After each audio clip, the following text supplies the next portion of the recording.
Okay, so good day guys, Drone PH here. So another range again with the version 1.12.4,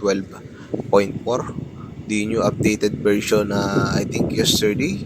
So this version guys support the DJI Air 3 and the Mini 4 Pro, okay?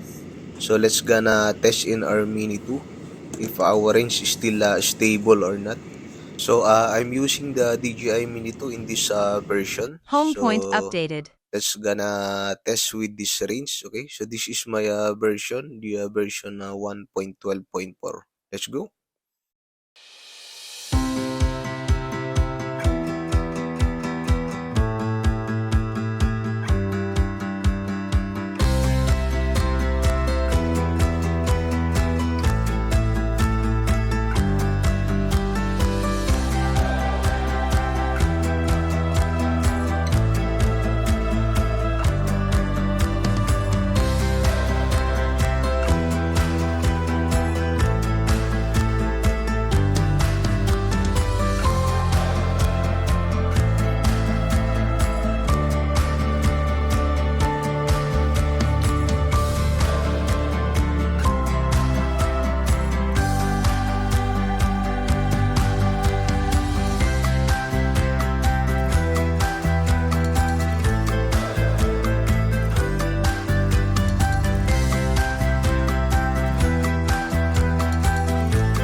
Battery level is low. Aircraft will return to the home point in 10 seconds.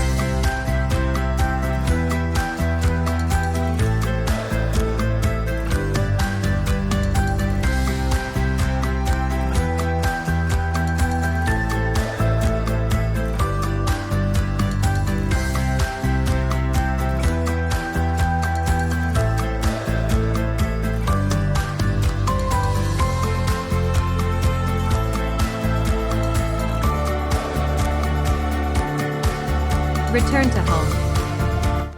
Okay, so I reached 3,000 kilometers guys with low battery, okay, in my old battery, so not bad.